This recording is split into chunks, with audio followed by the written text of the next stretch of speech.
Hi, I'm Kelly Cervantes, and this is Seizing Life, a bi-weekly podcast produced by Cure Epilepsy.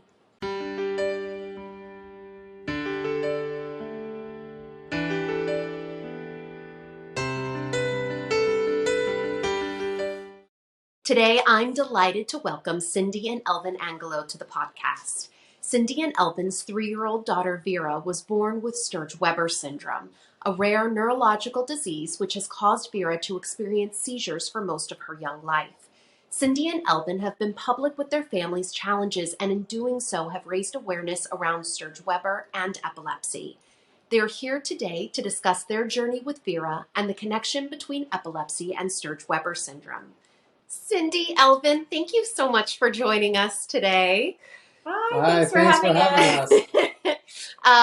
So Vera has Sturge-Weber syndrome. Tell us what that is and what it entails.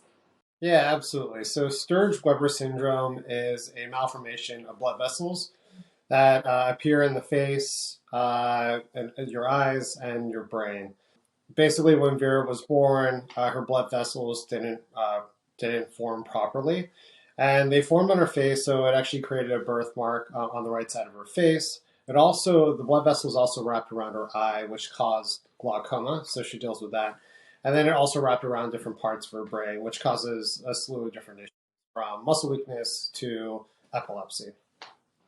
So epilepsy is often a comorbidity of other syndromes, diseases. In fact, it's always the symptom of something else. So Vera has epilepsy and Sturge-Weber. Which was she diagnosed with first? How did you come to these diagnoses, chicken or the egg? So she was first diagnosed with Sturge-Weber syndrome at birth, pretty much. We saw the port wine stain as soon as she was born, and her right eye was blue. So after that, we took her to a pediatric ophthalmologist who confirmed the glaucoma. And at that point, when you have the port wine stain and the glaucoma, it's considered Sturge-Weber syndrome. We also took her to CHOP in Philadelphia, where they confirmed there was a neurologist who ordered an MRI, and that confirmed the brain injury. So a neurologist would consider it Sturge-Weber syndrome once you have all three components, whereas an ophthalmologist would consider just the glaucoma and the port wine stain.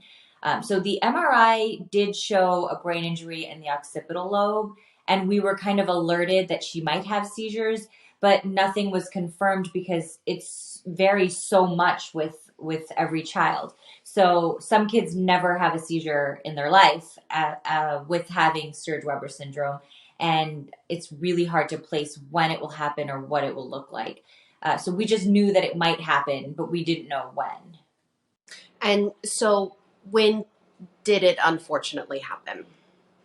So it unfortunately happened at 3 months old. I was actually on my parental leave at the time, and Cindy was just transitioning back to work.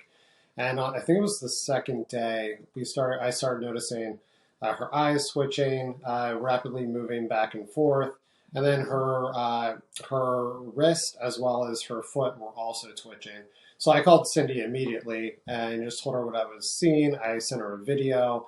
She recommended to immediately send it to her sister, my sister-in-law, because she's a pediatrician.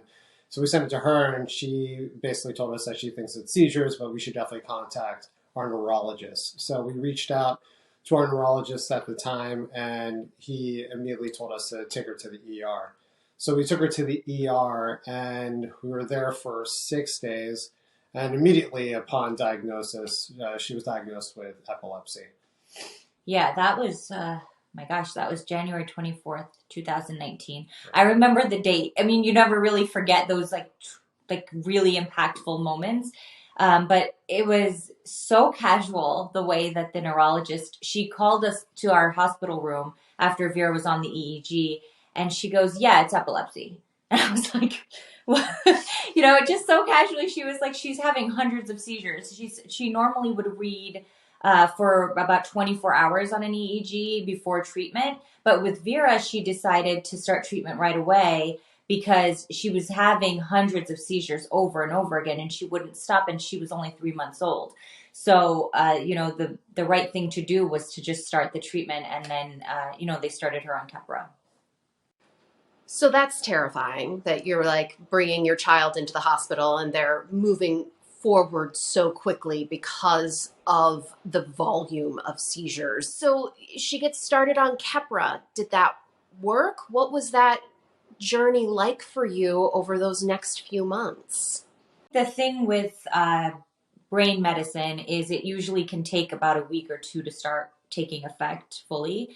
And so it did not work. And it was a gruesome 2 weeks of us trying and just constantly trying to record videos of her. And the duration was getting longer for the seizures because they were a couple seconds long, and then they just started getting to a minute and 2 minutes and 3 minutes. And it was really, I think for us, the waiting was the hardest part. And then they realized, we took her to NYU's epilepsy center after we were discharged, and another set of EEG leads were hooked up, and they realized that since the seizures were getting worse, that's the opposite effect of what the Keppra should have been doing. They decided to add in Trileptal, which is another seizure medicine. So at the addition of Trileptal, that started to, slow down the seizures, and then adjusting the dosage of that medicine started to stop them completely for about 3 months. And then she started having infantile spasms. So those two medicines weren't used to treat infantile spasms. So she was 6 months old now. And I remember it was Memorial Weekend. We were in the NYU Epilepsy Center, and we just couldn't get them to stop. We had to put her, they had tried 2 times the rescue medicine, and nothing would get her out of the seizure. And at that point, they decided, the EEG confirmed infantile spasms. They decided we need to make a decision on treatment, and it's not the Trileptal, it's not the Keppra, it's something called Sabril, which unfortunately can cause peripheral blindness if you're on it for more than 6 months. A high dose. You have a daughter who already has glaucoma and eye Right. issues. Yeah, she has peripheral blindness on the left side of both eyes, because the brain injuries in the occipital lobe, which controls your vision. So we were like, you're asking us to choose her arm or her leg. Like we prioritized her brain, because that was the most important thing, and we needed to stop the seizures. So we did decide to start her on the Sabril while she was on the Keppra and the Trileptal. This is a 6-month-old baby. This is a lot. She was basically a lump. She really didn't do much for those first, I would say, 9 months of her life, almost 10. But the Sabril did work to control the infantile spasms, and unfortunately, that's the lucky ones. Where a medicine does help your child, is just being able to put her on something that could cause blindness but stop her seizures, because a lot of kids don't respond to medicine for infantile spasms, and we know that, and we are really grateful that it worked for Vera. But she was on a really high dose for her weight. So at 6 months after she started that medicine, we had to start weaning her off of it. And we did. We weaned her off of the Keppra because it was never working for her. She was on the Trileptal still. She was on the Sabril still. And then after 6 months, we weaned her off the Sabril, and that stopped. The infantile spasms stopped. But then she started having focal impaired seizures. So this was her 3rd seizure type at 1 year old. And her neurologist told us there is only 3 medications that you could use for Sturge-Weber syndrome babies that, before having to have brain surgery. So we were adjusting dosages for the Trileptal and just playing, a waiting game until that started to work, which thankfully after 4 months it did. And she was seizure free for a year until this past June. What happened in June? She just caught a cold. Yeah. She got a fever. She spiked a fever, and then the fever triggered the seizures. Yeah. I don't know that people quite understand how fragile seizure freedom can be. It really is. You're still walking this tightrope where you get a cold, a simple virus, you spike a fever, and the seizures are back. Or, especially with children, they get bigger and they gain weight, and then you have to adjust those medications again. Seizure freedom it can be so fragile, especially with a young child. How long did it take to regain that seizure freedom in June? It's so hard to tell because she was just really tired and lethargic, even when like the minute she woke up and as she was going throughout the day. So eventually though, her body caught up to the medication. I think, yeah, it was probably around 2 weeks when we started noticing she was back to, her normal, cheerful, incredibly sassy self. We had to increase the medicine by another full ml, which for a little girl, that is a lot. But she's now back to being on a controlled dose. So I think that that's a win. Hi, this is Brandon from Cure Epilepsy. An estimated 3.4 million Americans and 65 million people worldwide currently live with epilepsy. For more than 20 years, Cure Epilepsy has funded cutting-edge, patient-focused research. Learn what you can do to support epilepsy research by going to cureepilepsy.org. Now back to Seizing Life. So right now, how is Vera doing today? Vera's doing really well. She's thriving. I mean, she's playing a lot. Developmentally, whether it's doing painting or coloring, or if it's even physical development like running and jumping, playing on blocks. She's excelling. She's potty trained. She's potty trained, which What? has been yeah. Vera! Yeah.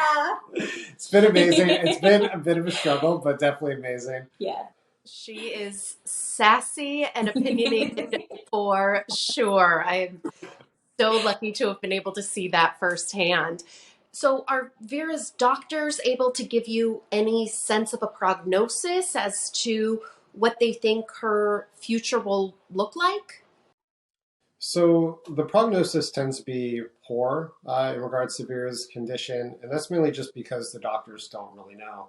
I mean, whether it's Sturge-Weber or it's epilepsy, those seizures can come back at any time. It could be a fever that triggers off the seizures. It could just be her growing. As she develops more and as she continues to gain more weight, the medication, she might need more medication, and we won't know that until the medication doesn't work and she starts showing signs of seizures again. So ultimately, we're just kind of taking it day by day.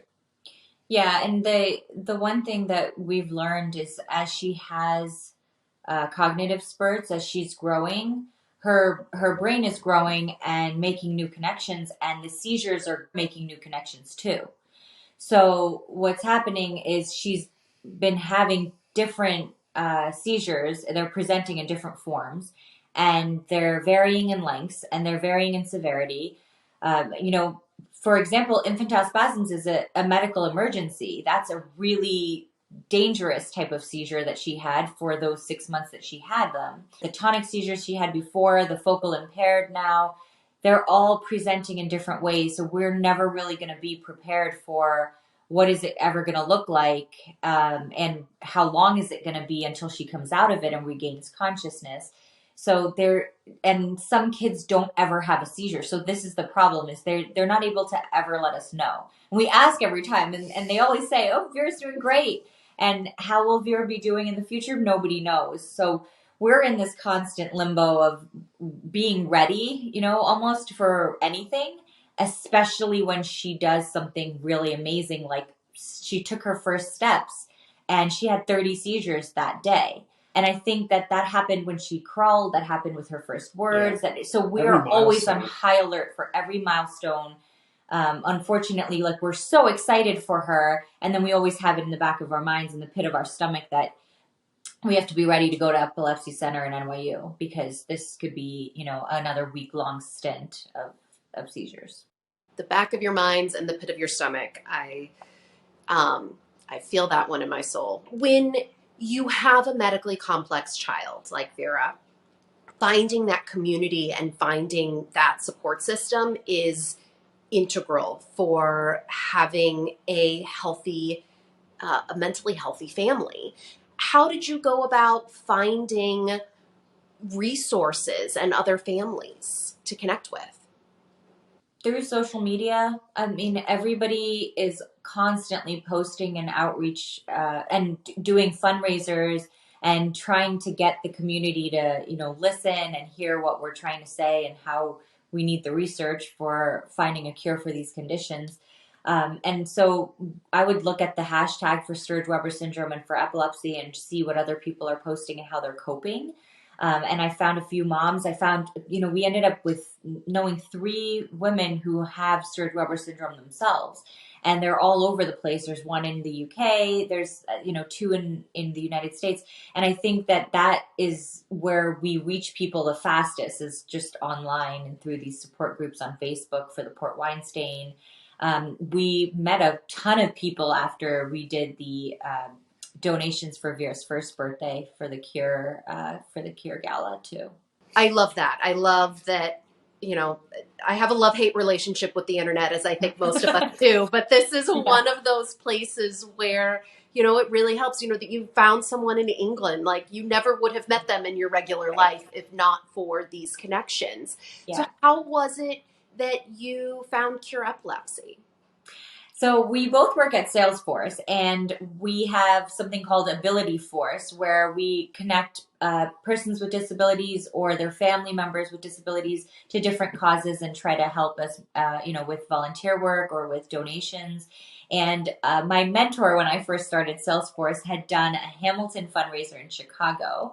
And she was working with me one day, and I was talking to her about my daughter who has epilepsy, and she said, "You should reach out to Kelly Cervantes." And I was like, "Who is that?" And she told me about the Hamilton fundraiser. She told me about Seizing Life.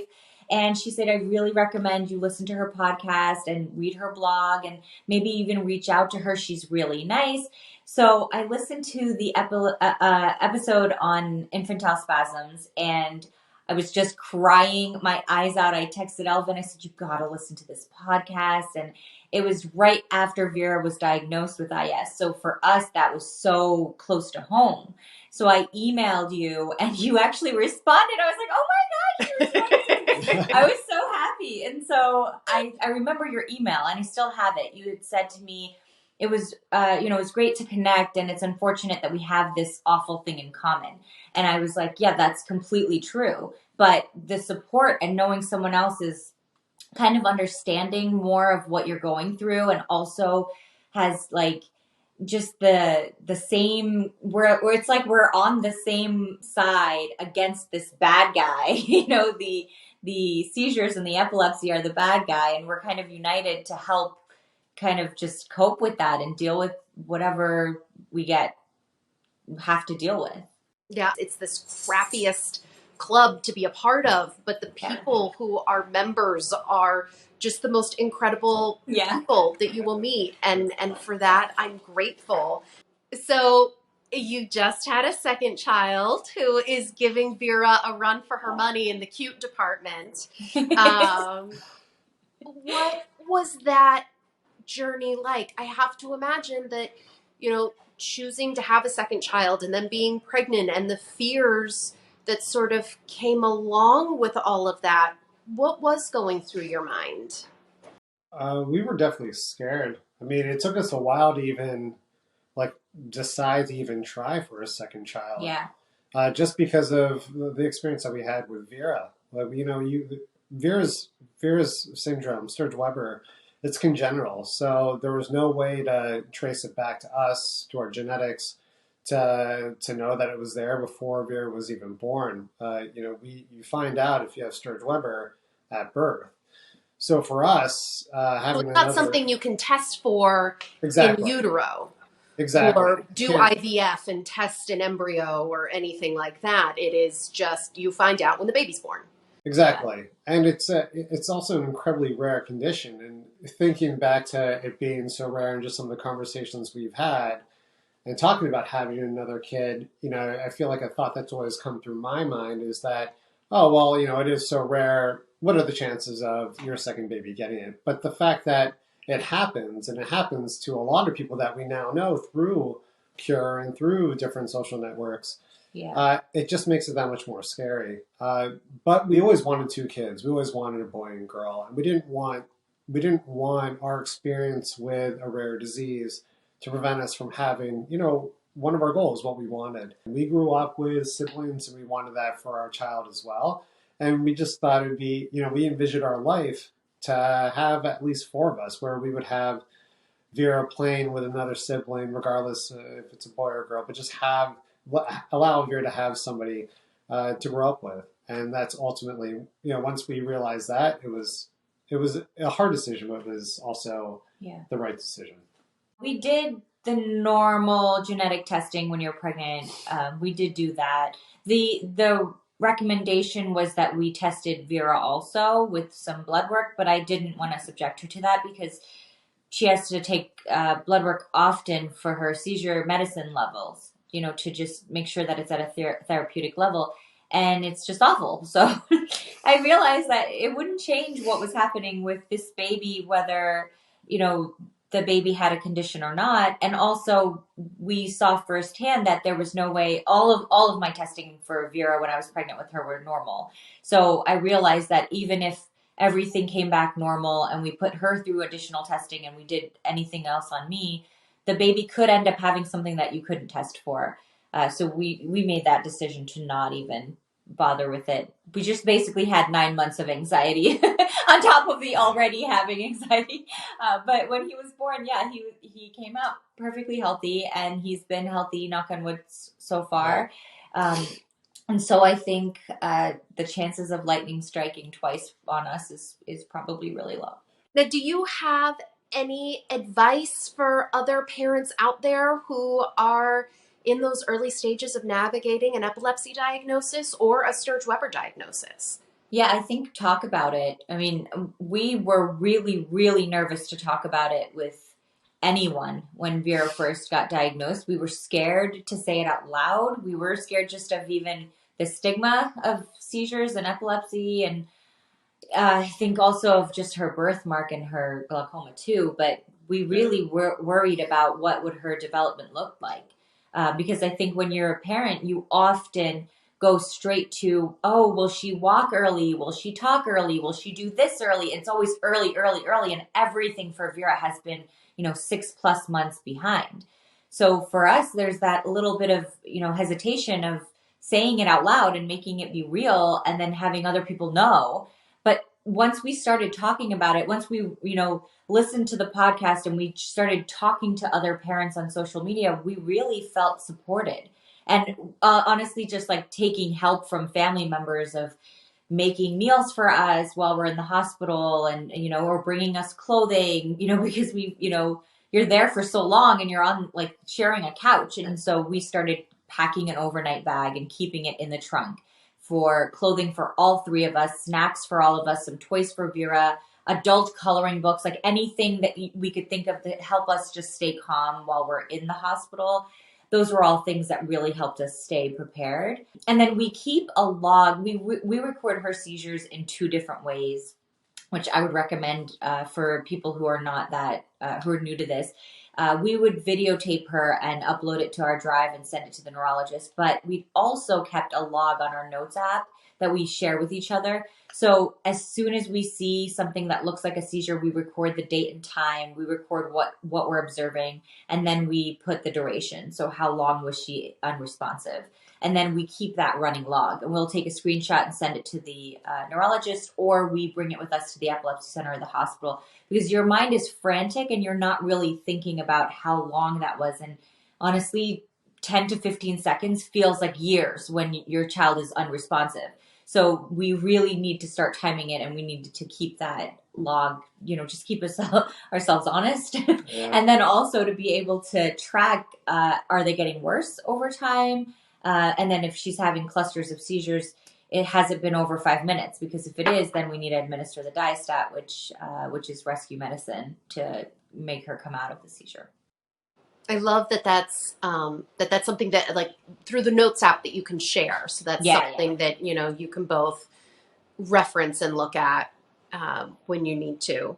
Cindy, Elvin, thank you so much for sharing your story, your journey, Vera, with us all.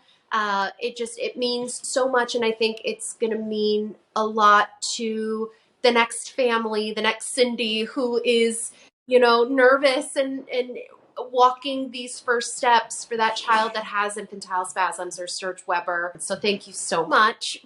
Thank you so much. This is really helpful for us too, to just talk through it again with you. Thank you, Cindy and Elvin, for sharing your story and for all of your efforts to raise awareness around epilepsy and Sturge-Weber syndrome. As Cindy and Elvin noted, there are only 3 epilepsy medications that Sturge-Weber patients can take before surgery becomes their only option. The Angelo's daughter, Vera, is currently on her 3rd medication. For this brave little girl and for all those impacted by epilepsy, we need to fund research that will lead to new discoveries and new therapies. Every day, scientists are engaging in research to bring new therapies to people with epilepsy. And every day, Cure Epilepsy is working to raise funds to advance this vital research. We hope that you will help by visiting cureepilepsy.org/donate. Your support and generosity are greatly appreciated. Thank you.